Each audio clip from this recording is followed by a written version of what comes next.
Welcome to Top Advisor Marketing, where you will learn how to become a prolific online influencer, attract more ideal clients, and grow your practice. Brought to you by Top Advisor Podcasting, a done-for-you podcasting solution built just for trusted advisors. And now, your co-hosts of Top Advisor Marketing, Kirk Lowe and Matt Halloran. Hello and welcome to part 2 of our super special mini-series with Patty Kreamer and Michelle Donovan. Now, the first podcast that we did, we talked a lot with Patty about productivity, because we know that if you're doing the right thing and doing the right activity, other things really start falling in place.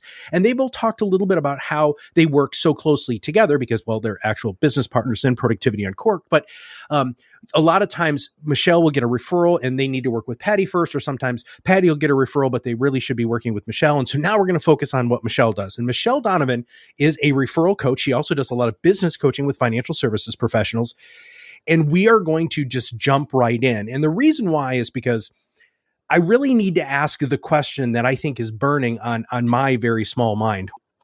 But I know on a lot of our listeners' minds too, which is, where do we even begin with this referral thing? Do we ask centers of influence? Is that where we focus our productive time? Do we focus on existing client relationships and kind of go after them for referrals? Michelle, I don't even know where to begin, and I don't think a lot of advisors know how to take that first step. Right. And, so walk us through that. First off, thanks so much for having us, Matt. We're really excited about this series. But, it's sometimes a different answer for each advisor, because everybody has their strength and everybody has their weaknesses. But from the fundamental start of it all, when you look at building your referral relationships with either existing clients or COIs, there's no question that for the vast majority of advisors, those two components will always rise to the surface. And so it's a matter of really looking at who do you choose from your client base to really focus in on, and who do you choose as your best possible COIs. And those can be approached in very different ways. And one of the ways, from my perspective, particularly from clients, is to begin looking at the clients that you have the absolute best relationships with. It's not necessarily, a lot of advisors will think that it should be the people that have the most assets with them, for example, or are their largest clients. It's not necessarily that at all, because you will have greater success from the referral perspective if you're working with the people that are already your most satisfied, most engaged clients with you personally in a relationship.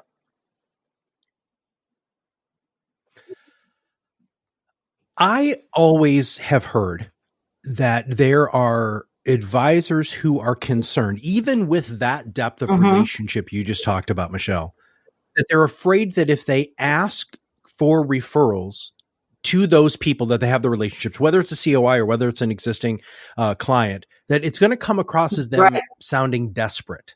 Right. No, that is without any question one of the things that I'm confronted with all the time with clients. And one of the things that I would say to that is a self-sabotaging thought.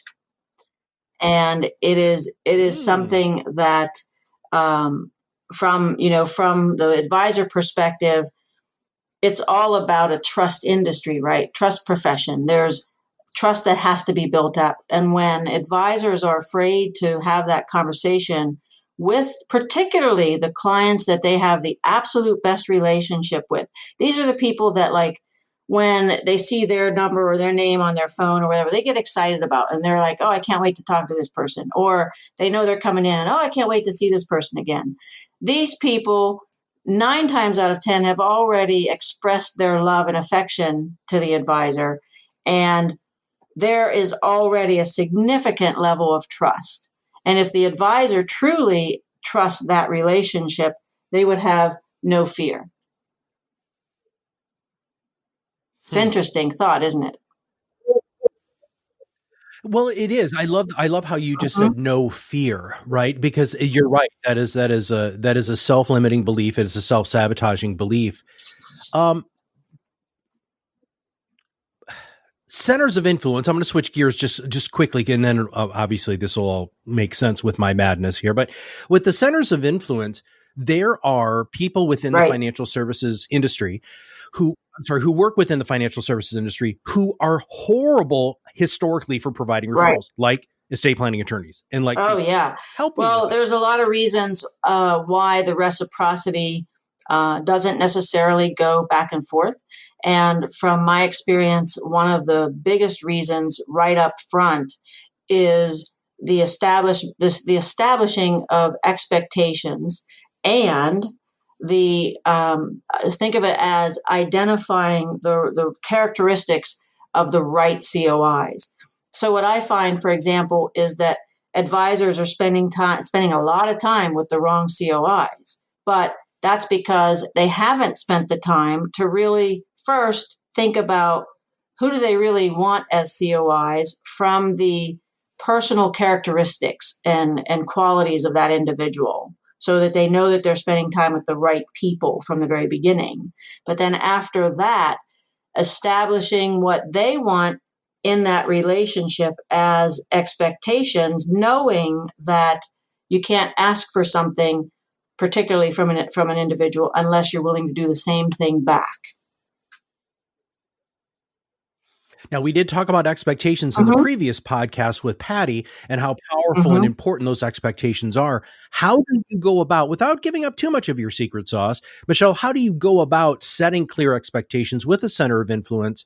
Or, see, here's how the madness comes around, or those existing clients to make it so that that ask isn't fear based, that it's excited and you're happy Right, about right. asking them for a With referral. COIs, one thing is that you kind of have to sit down and at first off and do a little bit of internal work, and and that's where the coaching relationship really helps you to dig into some of that information for yourself because it can be a little bit different for each person.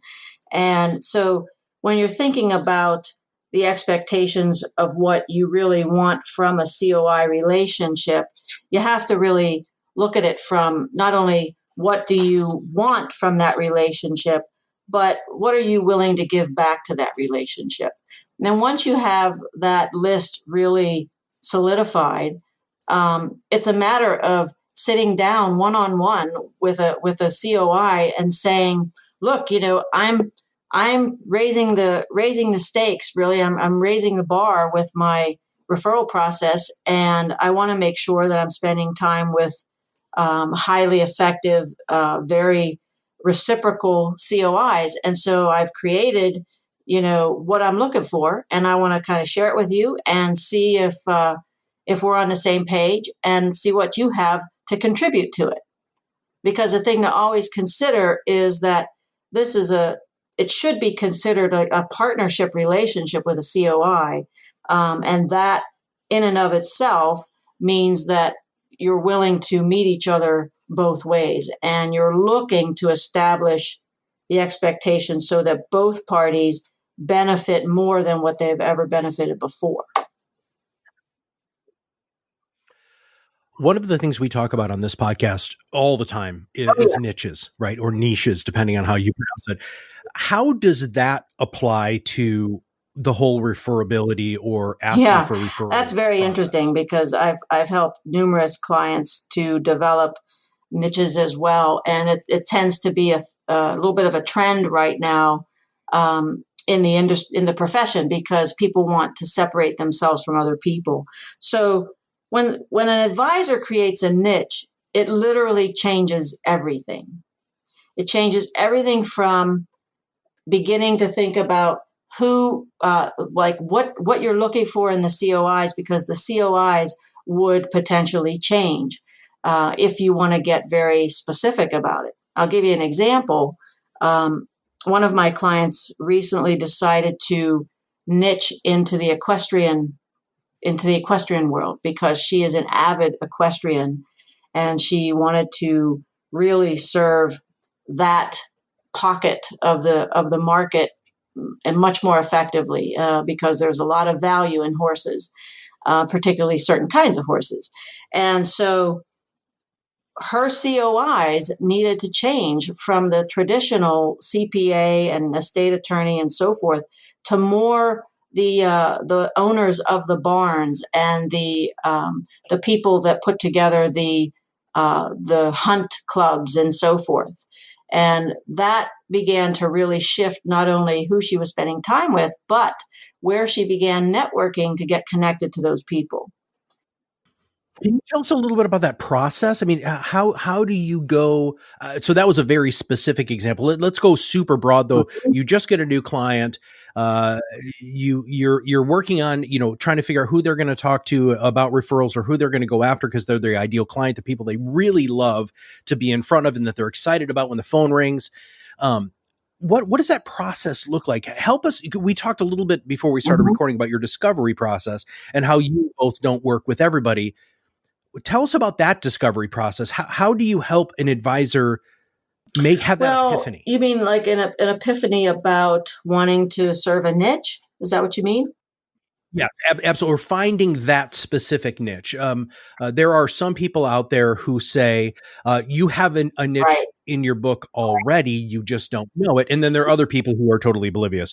But you know as well as I do, and both of you know as a coach, our job is to have them discover the answer instead of telling them the answer. So it starts with really paying attention to them and listening to what they're talking about and asking very, very thoughtful questions. There are many, many times where you hear the response come back that they say, well, that's a good question. I've never thought of it that way before. And that's when you know you're onto something that is really going to a different level that's going to potentially reveal something very special. And in many cases, it's listening for their passions, listening for when their voice completely changes. That just happened not too long ago with a client that we've been working together with them for a little while now, probably a year and a half. And in one conversation, all of a sudden, her entire persona changed when she started talking about a particular thing that she was very excited about and very passionate about. And it is now taking her down a new path that she didn't necessarily even give a whole lot of credence to initially. I love your ability to listen, to focus on that because, yes, everything we do is over the phone from the coaching perspective. So I want everybody to just digest that for a moment. So this team at Productivity Uncorked is so in tune with their clients that even though they're not able to see things like micro expressions or facial expressions, overt facial expressions, that they were able to hear within this person's voice a different level of excitement, a different level of engagement, which led them down a path to really help this person realize something that could technically and with all practicality change her practice. Oh yeah. She's already told us that that our relationship has transformed her practice. And there's no doubt that not only is this going to completely influence her direction somewhat, but it's going to make her a lot of money. That's important. Yeah. That's right. Like especially when you're really passionate about something. I want to circle back around a little bit to setting expectations. What happens if you are setting expectations with, and we'll go to centers of influence right now. So you're setting expectations with the center of influence. We know that they already know and value your professional advice. They think that you're good at what you do, because I'm assuming that's part of the whole discovery process and figuring that out. But they're giving you resistance. And so here's another objection that I've heard, especially in the realm of attorneys, divorce attorneys, estate planning attorneys, tax attorneys, is, but Michelle, if I only refer to you, then I'm going to limit the pool of people who I can get referrals. And, and there's a few different ways to approach that. One is really, if you have that understanding from the very beginning and you're okay with it as the advisor, then that's fine. There's nothing to really question about the relationship. You have an understanding, you've had open communication, and that's the way it's going to be.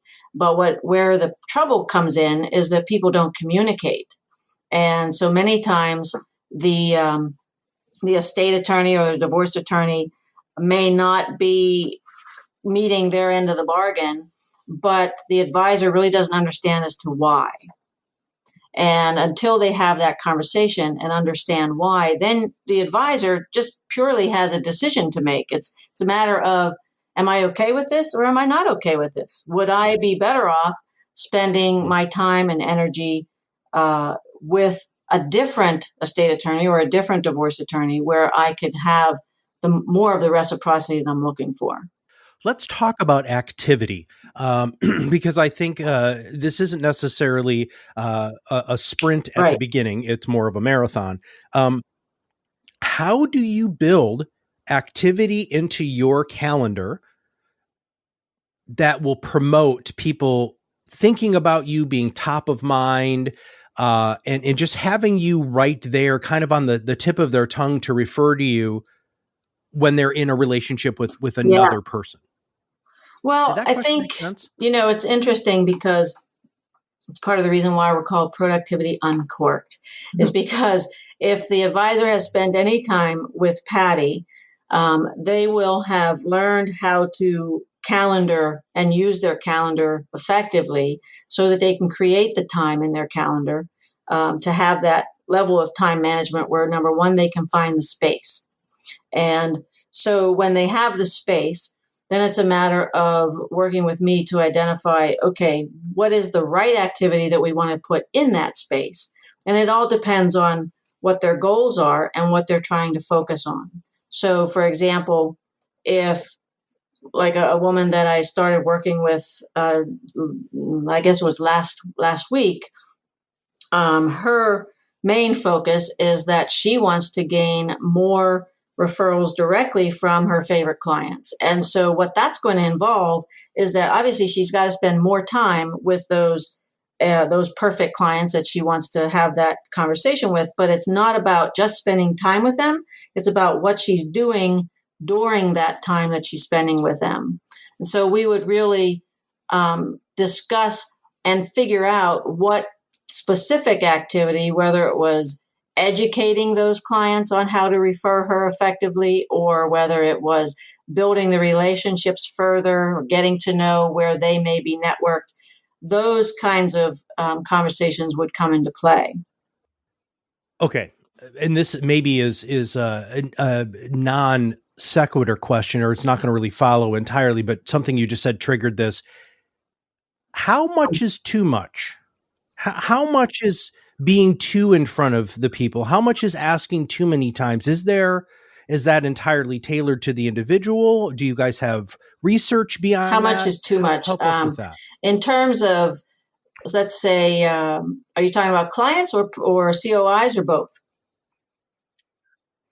I was painting that with a broad brush because I didn't know where you were going to go with that. So let's take it from the COI perspective. In some cases, there's a need for advisors to be in front of their COIs potentially every other week. And if that was the case, then I would provide them with a process that they would utilize with that individual relationship that would give them not only a purpose, but an intention of what they're doing when they're in front of each other every other week. Some advisors find that that's too much and that the relationship could be just fine with maybe being together once a month. But when they're together, when they're meeting as a genuine referral partnership, it's very much about what actually is happening during that meeting that makes it a productive meeting that focuses on generating prospects for each other in a proactive manner on a regular basis. Matt, this is Patty. Also, it's a matter of the reciprocity is so important also. So if you're meeting and it feels like it's too much, it's probably because you're not getting anything in return. You're giving and not receiving. So that's kind of where the meetings are so important, to get both sides feeling like they're receiving and giving, and not just one or the other. And so how much is enough? I don't know. I think that becomes very clear whenever you're meeting with somebody. But if you feel like you're just walking away and feeling empty, then maybe the relationship is not in the space it needs to be in. Right. Right. And I think in all cases, from what we do, everything we do is very organic. And so in many cases, I'm giving advisors language. I'm giving them the actual words to say when they're in, different situations. And so we will oftentimes be talking very, very, very specifically about individual relationships that they have. Do you take your clients through practice? Do you role play with your clients? Do you help me with that sort of stuff from a coaching? Yeah, if role play is something that they would find valuable, yes, we do. I'll do that with them. I've done that with I'm thinking of a woman client that we have right now who, she was afraid to ask for business from clients and so forth, and so she would come to the call for a good while. We did it this way. She would come to the call with a very specific scenario, and then we would go through that scenario, and I would role play her as if I was her and she would be the client, so that I could share with her the language in that way. And that worked for her. It doesn't work for everybody. Michelle's really good at making her clients write really fast, because she gives them a lot of good words and language. And I'd say 99 times out of 100, they come back to the next coaching call with a home run. They're like, holy Moses, that worked. What did you gotta give me more of that. Yeah. Well, I really do believe that people don't understand the power of word choice. And Michelle, if for everybody who hasn't been to productivityuncork.com, and from our first podcast, you really need to go and click on both of their bios.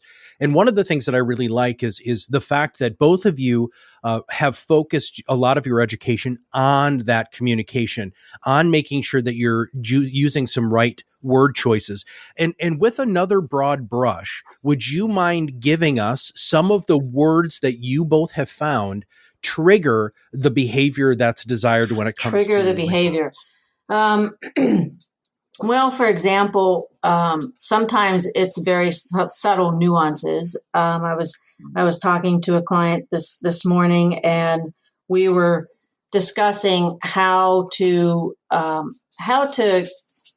teach her clients to really be able to open up the conversation on her behalf. And so one of the things we had said was, what can you have your clients be saying in that regard? And one of the things I said to her was, what about if it was something like, if I know someone who could help you with that, would you want to meet her?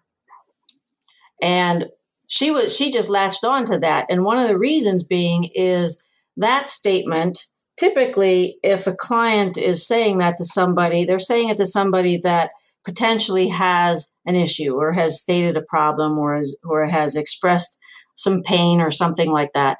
And if the client is responding by saying, look, if I know somebody who can help you with that, would you want to meet her? The chances are, in that case, they're not going to say no. The chances are the person's going to say, well, yeah, I'd like to meet her. And then they can go from there. But that is one of those little nuances that was just a little gold nugget for her. She had never thought of that simple statement and how that much could really open up a door and pretty much guarantee a connection. Now, Michelle, I'm being harder on you than I usually am because I know you can handle it. I totally set you up on that one. I just really wanted to see where you were going to go with that. Because, and I believe this, and you can tell me if I'm wrong, because I'm wrong all the time. But what works for somebody else, right? So these people who go buy these referral packages and they say it just Right. like this because it works. That's not, or let me, I'm making an assumption. is that true? Do you have to tailor the communication to the advisor specifically who is going to be setting these expectations and doing the right activity? We're all about tailoring. We're all about tailoring because we don't really look at what we do as a one size fits all kind of thing, because not only is each individual advisor coming to us with their own strengths and weaknesses, they're all coming to us with their different limiting beliefs and their own sabotaging behaviors, and they have their own fears and things that kind of get in their way. And we understand and help our clients to learn the information from the DISC behavioral styles. Are you familiar with that? Yes. Yep, And I am. that's the foundation of our coaching process. And once our advisors understand and learn the essence of DISC, we continually bring that into the individual coaching scenarios and individual situations so that they learn how to pay very close attention to the individuality of each person that they're relating to. And that doesn't matter if it's a prospect or if it's a client or if it's a COI. Each one of those people have a DISC style that needs to be considered when they're interacting and communicating with that person. I happen to be a big fan of personality tests. In graduate school, they made us basically Yes. take all of them. We took we even took the MMPI, which by the way is a very, very intense diagnostic test, but we took the DISC and the Colby and Strength Finder and, all of those. And I love that stuff. And, but maybe that's just because I'm a real geek and I like learning about myself because I have to live with myself and I like to know what the heck's going on. All right. As I did in the last question, as I'm doing with these podcasts from here on out, because I realize that I get in my own head more than I probably should. What question should I have asked you that I haven't asked you, either one of you, about to kind this of is wrap Patty, up our and you've done an amazing job, of course, as always. And we talked about our coaching at the last call, but one of the things that we didn't get to mention, and you might not have asked about, was our speaking. We do a lot of speaking on referrals and productivity, and we've spoken at a lot of different conferences and corporations, and anywhere from Schwab Impact down to Women's Advisors Forum, NAPFA's large firm fund. We get all over the place with broker dealers and wholesalers and investment firms. Regional meetings. Yeah, regional conferences, national, whatever. And it's something that we really love because when we do our coaching, which we adore, it's one-on-one and it's so powerful, but we like to get information out to more than one person at a time. So speaking offers that opportunity. So if anybody's ever looking for speakers who have done a lot of speaking, we've been speaking I've been 20 years, Michelle probably the same. And I know I've spoken for over 1,000 times to different audiences, and we have a slew of topics on our website on the speaking tab of our Productivity Uncorked website. So that's something just to consider so that you can get a lot of this information to more people than just the one-on-one. Right. And that is on. So if you go to the Productivity Uncorked and go under the What We Do, there is a speaking tab, and it really is. You guys have a great website. Wow, thank you. I rarely say that. Yeah, I mean it's really. Oh, you have a speaker's kit. So okay, magnificent. Please, please, please. There is nothing about this miniseries that can't be used in a speaking environment. I think all of our listeners have been able to feel their passion, their expertise, their professionalism, and their unbelievable content knowledge. Why don't you bring them in and have them teach what we've talked about in this podcast? And of course, can go even deeper. Your topics are absolutely fantastic. I'm not going to go through all of them. We're going to make sure that we have links in the show notes to the website, and especially to the speaking page and to your bios.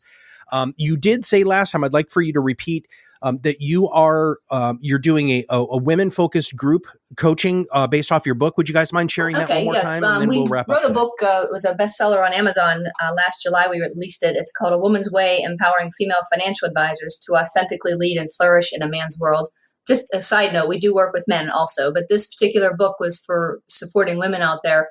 And we've now created a small coaching series, a group coaching series where we get about 6 to 8 women together on a call, and we go through the book, because there's nothing worse than buying a book and putting it on your shelf and then not doing anything in it. So we have created a curriculum with a 34-page workbook to go with it that comes through digitally, and we do all phone calls where we bring the group together, and there's 6 calls on productivity and 6 calls on referral strategies. And when you're done, you have lived the book, and now you have the tools that you need to survive and succeed in this world. So it's already, we just released it. It's already like taking off. So it's been taking off. And we've got, typically the group is from women from all over the country. The group we have right now, we've got a woman from Alaska all the way through down to our neck of the woods here in Pittsburgh. So, yes, we're having a great time with it.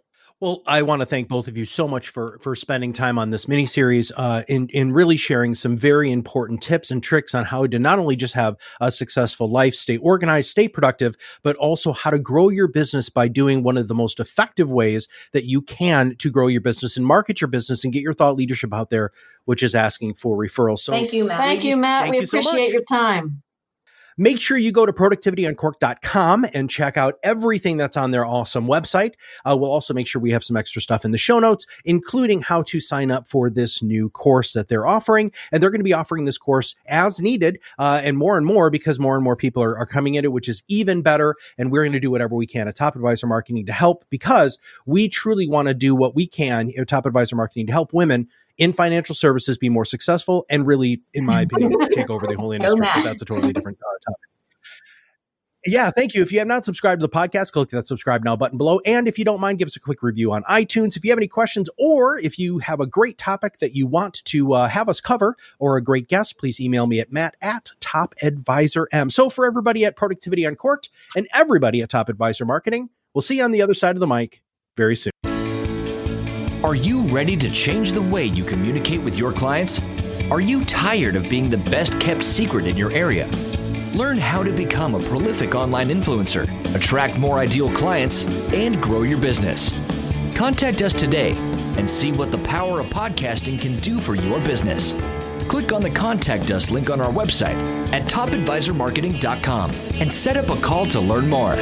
Follow us on LinkedIn and Facebook for more updates and information. This was brought to you by Iris.xyz, a platform helping financial professionals become better in business and life through new media and new voices. Visit them and learn more at Iris.xyz.